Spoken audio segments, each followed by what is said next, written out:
সংগ্রামী সহকর্মীবৃন্দ, আজকে আমরা দ্বিতীয়বারের মতো জেলা প্রশাসকের কার্যালয়ে উপস্থিত হয়েছি। গতকালকেও ঠিক একইভাবে আমরা বিক্ষোভ মিছিল ও প্রতিবাদ সমাবেশ করেছিলাম। সারা বাংলাদেশ থেকে একযোগে সমস্ত দপ্তরের কর্মচারীরা কিন্তু এইরকম বিক্ষোভ মিছিল পালন করতেছে।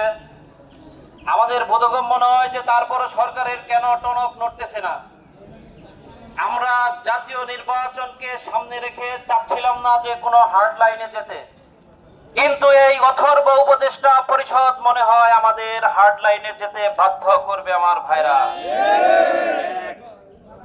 প্রত্যেকটা উপদেষ্টা যারা বসে আছেন উপদেষ্টা পরিষদের চেয়ারে, আপনাদেরকে কিন্তু এই রাষ্ট্রের নাগরিক, ছাত্র, জনতা, সরকারি কর্মচারীরা সহ একটা ম্যান্ডেট দিয়ে উপদেষ্টা পরিষদে পাঠিয়েছিল। 2024 সালে যখন জুলাই মাসে কোঠা আন্দোলনের জন্য সারা বাংলাদেশে আন্দোলন তুঙ্গে, তখন কিন্তু ছাত্র জনতার দাবি ছিল 9 দফা।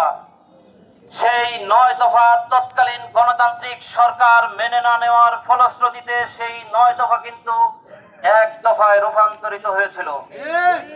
মাননীয় উপদেষ্টা পরিষদ, আমরা আজকে যে 7 দফা নিয়ে দাঁড়িয়েছি তার অন্তরালে কিন্তু আমাদের একটা দফা রয়ে গেছে, সেটা হলো পে কমিশনের রিপোর্ট অনুযায়ী পে স্কেলের গ্যাজেট বাস্তবায়ন করা।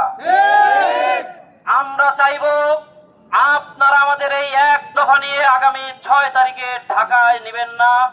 যদি আমাদের ঢাকায় যেতেই হয় তাহলে কিন্তু আমরা যে ডিসেম্বরের 5 তারিখে ঢাকায় অংশগ্রহণ করেছিলাম সেই সংখ্যার চেয়েও জনসংখ্যা কিন্তু আরো 5 গুণ হবে।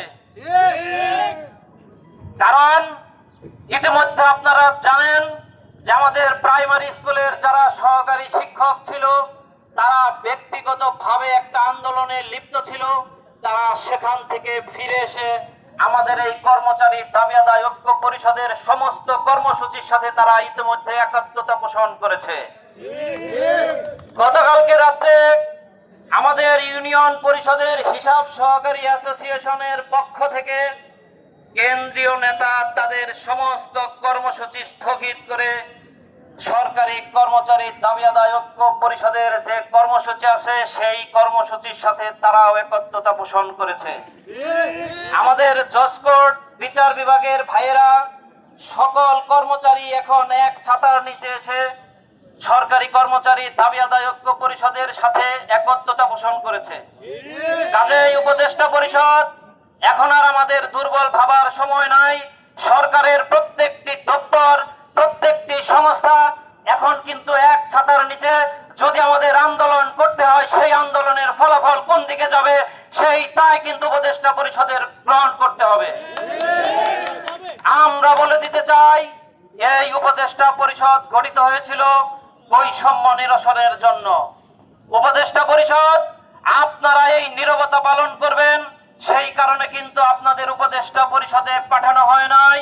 এই কারণে কিন্তু জুলাই অভ্যুত্থানে 1400 শহীদ তাদের রক্ত দিয়ে যায় নাই। আপনারা যে ব্যবহার এখন করতেছেন তাতে মনে হচ্ছে যে আপনারা বুঝাইতে চাইতেছেন যে আপনার চেয়ে আগের জন ভালো ছিল। আপনাদের আচরণ এখন তাই প্রকাশ করতেছে। আমরা আপনাদের কাছ থেকে এই ধরনের আচরণ প্রত্যাশা করি না।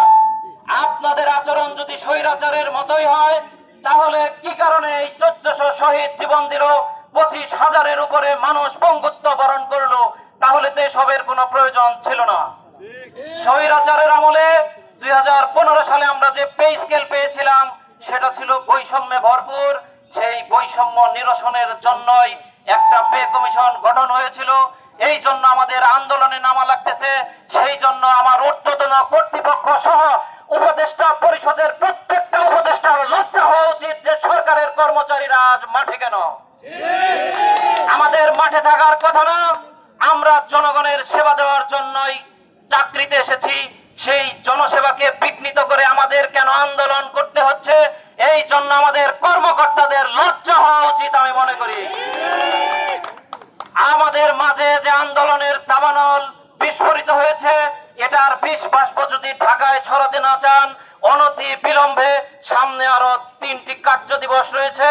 এই 3 কার্য দিবসের মধ্যে আপনাদের শুভবুদ্ধির উদয় হবে, আপনারা পে কমিশনের গেজেট প্রকাশ করবেন, সেই প্রত্যাশা আমি উপদেষ্টা পরিষদের কাছে রাখছি। ভাইরা আমার, আপনারা জানেন যে আমাদের 1 তারিখ থেকে 3 তারিখ পর্যন্ত অবস্থান কর্মসূচি ও বিক্ষোভ মিছিল রয়েছে। আমাদের সামনে আগামী দিনও ঠিক একইভাবে আমরা বেলা 9টা থেকে সকাল 9টা থেকে 11 ঘটিকা পর্যন্ত কর্মসূচি পালন করব। কোনো প্রকারের হাজিরা খাতায় স্বাক্ষর করে আমরা কোনো কাজ করব না। আজকের মতোই আগামী দিনও সেম একইভাবে কর্মসূচি হবে। সারা বাংলাদেশ থেকে সমস্ত কর্মচারীরা যখন একত্রতা পোষণ করেছে, আমাদের এই পে স্কেল উপদেষ্টা পরিষদকে বাস্তবায়ন করতেই হবে, করতেই হবে। এর বিকল্প কোনো রাস্তা নাই। উপদেষ্টা পরিষদ, আপনারা শুধু মনে করতেছেন যে একটা নির্বাচন দিয়ে ক্ষমতার হাত বদল করে আপনারা চলে যাবেন। এই কর্মচারীরা কোনোদিন তা হতে দেবে না। আপনারা জানেন যে ইতিমধ্যেই যে গণতান্ত্রিক দলের দোহাই আমাদের দেওয়া হচ্ছে, সেই গণতান্ত্রিক দলের পক্ষ থেকে কোন রাজনৈতিক দল ইতিমধ্যে সুস্পষ্ট পে স্কেলের গ্যাজেট নিয়ে কোনো বক্তব্য দেয় নাই। আমরা একটা রাজনৈতিক দলের প্রধানের কাছ থেকে পে স্কেলের একটা আভাস পেয়েছি, কিন্তু তা সুস্পষ্ট নয়। বাংলাদেশে আরো বড় বড় রাজনৈতিক দলের যারা রয়েছেন তাদের কাছে আমরা অনুরোধ করব, অনতি বিলম্বে সুষ্ঠুভাবে নির্বাচন তোলার স্বার্থে হলেও আমরা চাইবো আপনাদের নীরবতা ভেঙে আপনারা আপনাদের ব্যক্তিমত প্রকাশ করুন, এবং এই যে কর্মচারীরা দীর্ঘদিন যাবৎ তাদের সাথে যে অন্যায় অবিচার করা হয়েছে, বেতন বৈষম্য করা হয়েছে, সেই বেতন বৈষম্য নিরসনের জন্য আপনারা প্রেস রিলিজের মাধ্যমে বিজ্ঞপ্তি দিবেন যে এই সরকার যাতে পে স্কেল বাস্তবায়ন করে। তাহলে আমাদের 22 লক্ষ নিম্ন বেতনভুক্ত যে কর্মচারী রয়েছে তাদের পরিবারে 1.25 কোটির উপরে ভোট আছে।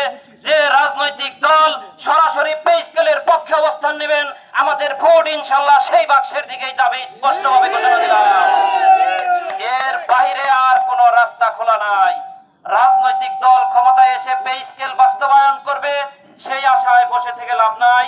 কাজেই ভাইয়েরা, আজকে সময় নয়, যেহেতু আমাদের 11টা পর্যন্ত কর্মসূচি ছিল, আপনারা আগামী দিনে আবার ঠিক একইভাবে স্বতঃস্ফূর্তভাবে আগামীকালকের বিক্ষোভ সমাবেশ সফল করবেন, এবং যদি এর মধ্যে সরকার গেজেট প্রকাশ না করে তাহলে আগামী 6 তারিখ ঢাকার মহাসমাবেশকে সফল করার জন্য সবাই শারীরিক এবং মানসিকভাবে প্রস্তুতি গ্রহণ করবেন। এই প্রত্যাশা ব্যক্ত করে আজকের সংক্ষিপ্ত বক্তব্য এখানেই শেষ করছি। বাংলাদেশ জিন্দাবাদ। সরকারি কর্মচারী দাবি আদায় ঐক্য পরিষদ